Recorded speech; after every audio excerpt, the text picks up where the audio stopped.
안녕하십니까. 혼란한 정치 시사 이슈를 술술 풀어보는 선거권의 혼술 6월 16일 목요일 오후 늦은 시간에 인사드립니다. 자, 홍준표 대구시장 당선인 윤석열 대통령과 국민의힘 대선 후보 경선 막판까지 치열한 접전을 펼쳤었죠. 그리고 윤석열 후보, 대선 후보가 됐을 때 은근히 윤석열 후보를 견제하는 그런 활동을 했습니다. SNS를 통해서 이 윤석열 대통령이 되면은 나라가 불행해진다. 이런 이야기도 했고, 견제를 하기도 했는데, 자, 그래서 본인이 스스로 셀프 하방을 하겠다. 대구로 하방하겠다. 또 이런 말을 해서 논란을 빚었죠. 어쩌다가 여러 가지 우여곡절을 겪은 끝에 일단, 홍준표 대구시장 당선인이 됐습니다. 7월 1일 날 취임을 하는데, 제가 한번 예상을 해 드렸던 적이 있죠. 이 홍준표 대구시장이 이 하방 정치를 할 것이다. SNS를 통해서 대구시정에 전념하기보다는 아마 윤석열 대통령을 견제하는 그런 메시지를 계속 내놓을 것이라는 예상을 해드렸습니다. 그러면서 박근혜 모델을 제가 말씀을 드렸죠. 박근혜 전 대통령이 2012년에 2007년에 이명박 후보와 대선 후보 경선에서 패하고 나서 이명박 정부가 들어섰을 때 대립각을 세웠습니다. 이명박 대통령에게. 그래서 그때 4대강 사업이나 세종시 원안 수정, 미디어법 이런 것을 놓고 충돌을 했죠. 충돌을 하면서 미래의 권력, 살아있는 권력은 MB지만은 미래의 권력으로 자리를 잡는 그런 과정이 있었기 때문에 홍준표도 마찬가지로 윤석열 대통령의 정책 이런 것들을 계속 공격을 하고 비판을 하면서 본인의 존재감을 키워나갈 것이다. 자, 그런 예상을 해드렸는데 일부는 맞고 일부는 틀리고 있습니다. 지금 현재 시점까지는. 지금 아직 대구시장이 취임을 안 했죠. 취임을 안 한 상태에서 지방선거가 끝나고 20일 가까이 흘러가는데, 자, 지금까지 SNS 활동을 다시 시작한 것은 맞습니다. 특히 최근 들어서 본격적으로 SNS를 통한 하방 정치, 본인이 셀프 하방, 대구로 하방한다고 했으니까 하방 정치를 시작을 했는데, 거기까지는 맞는데 아직까지는 타깃이 윤석열 대통령이 아닙니다. 오히려 윤석열 대통령과 대척점에 서 있는 사람들을 공격을 하면서 윤석열 보호막을 쳐주는, 오히려 윤석열 지킴이 역할을 하는, 자, 그런 모습을 보이고 있습니다.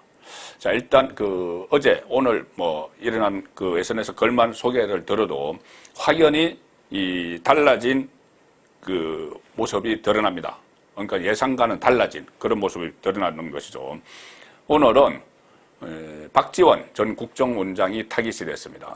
박지원 전 원장이 최근에 국정원장 시절에 알았던 것들을 이야기하면서 엑스파일 이야기를 했고, 또 윤석열 대통령에 대한 엑스파일도 있다. 그런 이야기까지 해서 논란을 빚었죠. 그렇게 되니 지금 이 홍준표 당선인이 박지원을 향해서 오늘 SNS를 통해서 페이스북에서 간종 정치에 매몰돼서 나대지 말라 직격탄을 날렸습니다. 먼저 본인의 일화를 먼저 소개를 했습니다.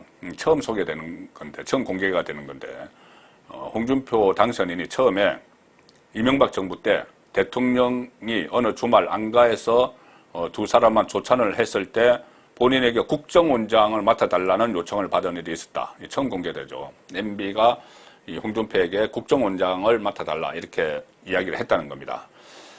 그런데 홍준표, 나는 그때 완곡하게 거절을 하면서 국정원장은 인생 마지막 공직인데 검사 출신인 제가 비밀경찰의 수장으로 끝내는 것은 적절치 않습니다. 라고 말씀드린 일이 있었다. 자, 이렇게 공개를 하고 나서 국정원장은 바로 그런 자리고 또 그런 생각을 가진 사람이 가야 할 자리다. 마지막 공직, 이런 생각을 가진 사람이 가야 할 자리인데 최근 한국 사회의 모든 정보를 담당하면서 국정원장까지 지낸 분이 퇴임을 한 후에 재임 중 알게 된 비밀을 무덤까지 가지고 갈 생각은 하지 않고 너무 가볍게 처신을 하며 언론에 나와서 나대는 모습은 아무리 좋게 보려고 해도 좋은 모습은 아니다. 이렇게 직격을 했습니다. 물론 이렇게 이야기합니다. 나는 정치를 잘 아는 그분을 존중하고 박지원 전 원장을 존중하고 좋아하지만 이제부터는 나라를 위해 그만 좀 자중해 주셨으면 한다. 아직도 관종 정치에 매몰되어 있는 것은 이젠 고쳐야 한다. 자, 이렇게 직격탄을 날렸습니다. 그리고 또 지금 윤석열 대통령이 후보 시절에 문재인 정권 5년 동안 쌓아놓은 적폐에 대해서는 뭐 당연히 수사를 한다. 그렇게 이야기를 했고, 지금 산업부 블랙리스트 같은 사건에 대해서 수사가 진행이 되고 있죠.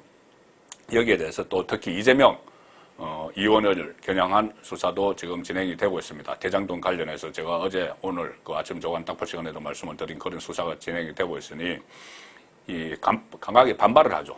이재명도 그렇고 또 오상호 민주당 비대위원장도 정치보복이다 이렇게 반박을 하는데, 자, 검사 출신인 홍준표, 과거에 이 슬롯머신 사건을 수사를 하면서 모래시계 검사 뭐 이런 별칭까지 들었던 홍준표, 여기에 대해서 윤석열 정부의 그 야권을 겨냥한 수사, 진보 진영을 겨냥한 수사, 문재인 쪽을 겨냥한 수사, 이재명을 겨냥한 수사에 대해서 정치보복이다 이렇게 하니 홍준표 한 말은 이겁니다.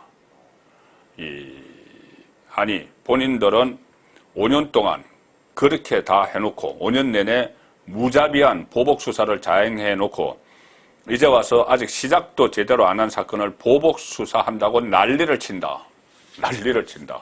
자, 이렇게 특유의 독설을 민주당과 이재명을 향해서 날린 겁니다. 이렇게 이야기합니다.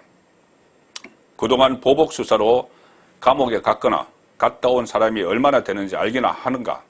이참에 수사하다가 중단한 불법으로 원전 중단 지시한 최종 책임자, 이 문재인 가리키는 겁니다. 지시한 최종 책임자 문재인 전 대통령, 그리고 울산시장 불법 선거에 관여한 최종 책임자, 이것도 문재인 전 대통령을 가리키는 것이죠. 이 최종 책임자를 수사하는 게 맞지 않겠나 싶다. 뭐 정치보복은 무슨 정치보복? 아직 수사가 시작도 안 했는데 이런 거 수사해야 돼. 문재인 전 대통령까지 수사를 해야 되는데 뭐 벌써부터 정치보복 이야기하느냐, 이 이야기죠. 또 이렇게도 말합니다. 홍준표, 지은 죄가 많기는 많은 모양이다. 하기사 방탄복 주워 입기 위해서 다급하게 국회에 들어간 사람도 있으니 그런 말이 나올 수도 있겠다마는, 이렇게 뼈있는 농담까지 던집니다. 자, 방탄복 주워 입기 위해 다급하게 국회에 들어간 사람 이재명이죠. 자, 문재인, 이재명 모두 까기를 합니다. 그리고 이 예상 밖으로 또 한 사람을 깠는데, 모두 까기 하면서 깠는데 누구냐? 이준석입니다. 이준석. 상당히 예상 밖이죠. 이준석은 그 홍준표 그 당선인과 케미가 잘 맞았죠. 대선 후보 경선 때도 그랬습니다. 왜 그러냐면은 홍준표가 이준석을 계속 보호를 했습니다. 홍준표로서는 본인이 이 복당을 못하고 있을 때, 김종인 비대위 체제에서 복당을 못하고 있어서 대권 카드에 차질이 생겼는데 이준석 대표가 1년 전에 들어서면서 복당을 받아줬죠. 홍준표 복당을. 그래서 홍준표와 이준석은 상당히 호흡이 좋은, 호흡을 잘 맞춰온 그런 사이인데 이준석도 공격을 했습니다. 왜냐하면은 윤석열 정부 초반에 벌써부터 당권 투쟁한다고 질타를 한 거죠. 이준석 국민의힘 대표가 저번에 취임 1주년 기자회견에서 이제부터 자기 정치, 내 정치를 본격적으로 해보겠다. 그 지난 1년 동안은 남을 위해서, 선거를 위해서 했지만 이번에는 1년, 앞으로 남은 1년은 자기 정치를 하겠다. 이렇게 당당하게 이야기를 했죠. 여기에 대해서 홍준표 일가를 했습니다. 아니 그럼 여태까지는 타인을 위한 정치를 해왔다는 건가? 이렇게 이야기를 했습니다. 자신이 만든 플랫폼 있죠. 청년의 꿈. 그래서 청문홍답. 청년이 묻고 이 홍준표가 답하다. 이것이 이 코너를 다시 또 활성화시키기 시작을 했습니다. SNS를 본격적으로 하기 위해서. 여기에서 한 지지자가 지금 이준석 대표가 정진석 의원과 대립하고 있는 와중에 자기 정치를 하겠다고 하는데 어떻게 생각하시나요? 이렇게 묻자 날린 펀치가 아니 여태 그럼 타인을 위한 정치를 해왔다는 건가 이렇게 이야기를 했습니다. 다 자기 정치 했었죠 실제로. 윤석열 대선 후보와도 심지어 당대표가 대립각을 세우고 또 김종인 멘토를 삼아서 유승민을 대통령 만들겠다고 하고 다 자기 정치를 해왔습니다. 이번에 지방선거 과정에서도 이 강용석과 대치를 하면서 김원의 강용석 후보 단일화에 또 반대를 했고 또 심지어 개항 올해 출마를 해보겠다고 하는 윤희숙 전 의원도 또 공천을 안 줬고 이런 자기 정치를 계속을 해왔는데 또 자기 정치를 해왔다고 하니까 홍준표 한마디 한 겁니다. 여태 그럼 타인을 위한 정치를 해왔다는 건가? 여기서 페이스북을 통해서 홍준표는 이런 말도 또 붙입니다. 가까스로 정권 교체를 이루고 국민들의 도움으로 지방선거에도 선전했으니 이제 당이 하나가 돼서 정권의 기초를 다지는데 전념해야 하거늘. 굳이 씁니다. 아직 정치물이 덜 든 대통령을 도와주지는 못할 망정 당권 투쟁에만 열을 올린다면 그건 국민을 배신하는 거다. 자, 이렇게 이준석을 비롯해서 이 말은 뭐 권성동, 장제원 전부 또 모두가기를 하는 거죠. 누구를 위해서? 윤석열 대통령을 위해서입니다.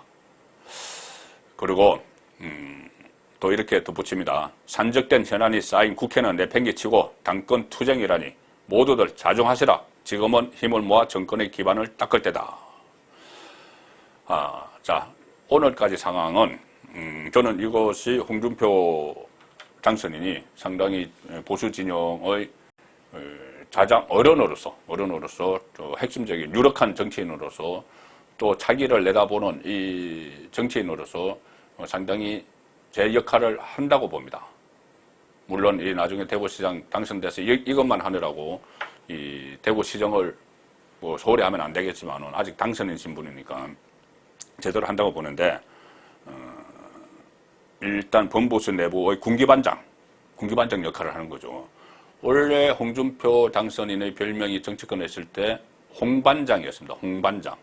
뭐냐면은 이 각 마을에 있는 반장처럼 어떤 일이 있으면은 달려가서 막 해결을 하죠. 그것처럼 홍준표 국회의원 시절에 이것저것 전부 다 막 참견을 하기 때문에 별명이 홍반장. 어디선가 나타나는 홍반장. 뭐 이런 거였는데 지금은 군기반장 역할을 하고 있죠. 본보수의 군기반장. 윤석열 대통령 아직 집권 초반에 정치 물도 안 들었는데 흔들지 마라. 이렇게 꾸짖는 그런 역할을 하고 있습니다. 자, 그런데 앞으로 어떻게 될 것인가? 앞으로도 계속 이렇게 할 것인가? 대구시장에 취임한 후에 이 SNS 활동을 안 할 것인가? 그리고 하더라도 정말 윤석열 정부 성공을 위해서 이 대구시장으로서 이런저런 좋은 데를 하고 또 윤석열 정부를 흔드는 내부의 적이나 아니면 민주당을 향해서 직격탄을 쏠 것인가?